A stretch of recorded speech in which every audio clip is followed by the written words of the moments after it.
In this video, I will test this RSI MACD stochastic trading strategy created by TraderDNA to find out if it makes money. The strategy is going to be tested 100 times on the price of BTC on a 5-minute time frame. I will also give you a pro tip on how to increase this win rate even more at the end of this video, so make sure to stick around for that. Okay, without wasting any time, let's build this setup step by step. So first, let's click on the Indicators tab and search for the first indicator, which is RSI, or Relative Strength Index. Now we need to make some minor adjustments to this indicator. So let's double click on it. And in the style section, let's get rid of the RSI upper and lower bands. Also, let's untick the RSI background fill. Next, we're going to change the color of the RSI based MA from yellow to white.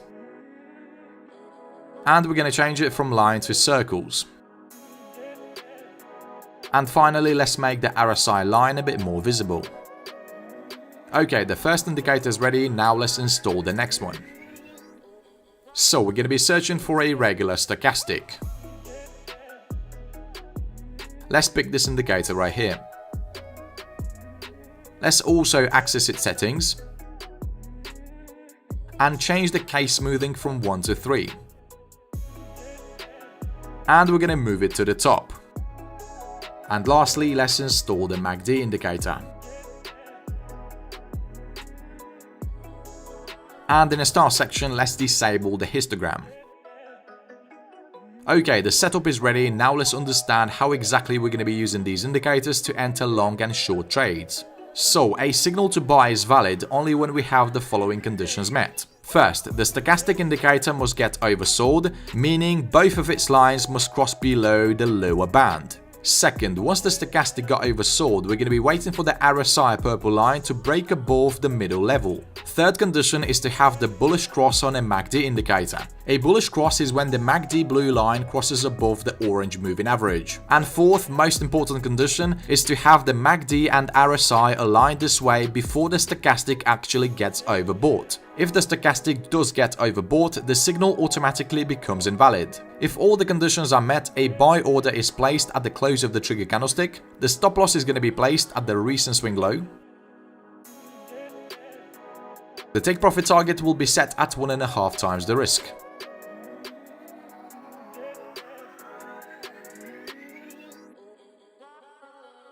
Here's another example for a long entry. So first thing we do is we're looking for the oversold signal on the stochastic indicator.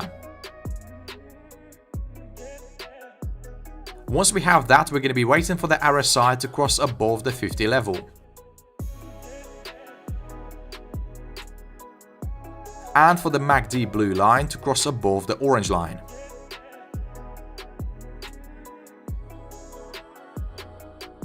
We've seen that the stochastic did not get overbought by the time these two indicators caught up. So we're going to go ahead and open a buy position and follow the money management rules.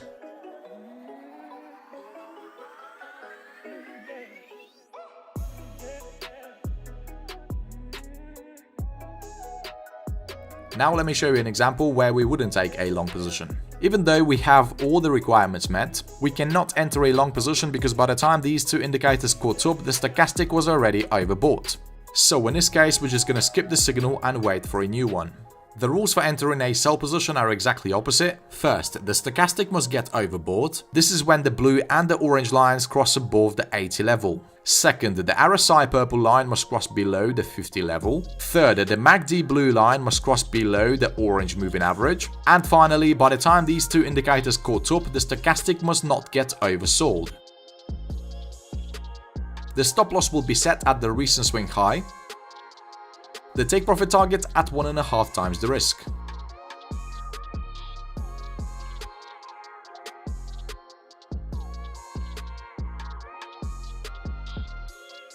Here's one more short example. First, we see the stochastic got overbought. The RSI crossed below the 50 level.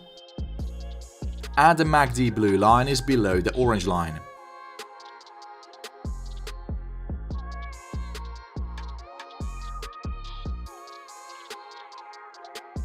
Okay, so we've learned the rules for the strategy. As we can see, they're very simple. Now let's proceed to the backtesting to find all the metrics behind it.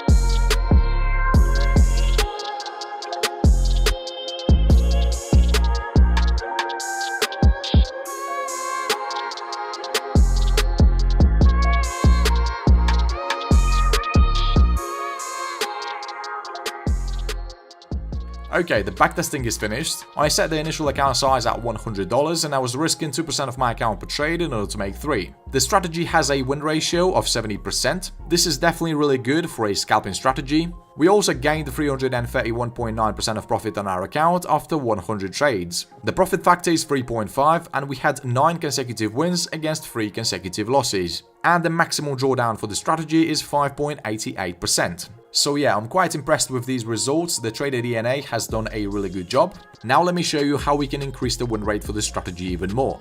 For that, we need to add one more indicator to the chart. So let's type in volume and select this indicator right here. We're going to access the indicator settings and enable the volume MA. In the input section, let's change the MA length to 30.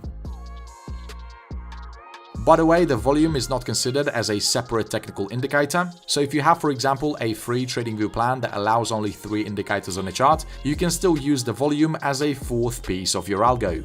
And the reason we need to use this indicator is to eliminate a lot of potential losing trades. For example, we had a signal to go long right here. We see if we had taken this trade, we would have got stopped out. So in order to avoid trades like this, we need to make sure that we have sufficient bullish and bearish volume in the market at the time we enter the trade. For example, for long trades, the volume histogram must be green and it must be above the moving average. If the bullish volume is not there at the time the indicators agree for a long entry, we simply skip the signal and wait for a better opportunity. The same thing is true for sell positions. We see here we had a signal to go short, but the volume does not confirm it. If we take this trade anyway, it results in a loss. So yeah, traders, definitely give the strategy a try and I'm sure it's going to be making you a lot of money. If you found this video useful, make sure you like it as it really helps with the channel. By the way, if you want to see my best strategies for trading crypto, stocks and forex, check out this video right here.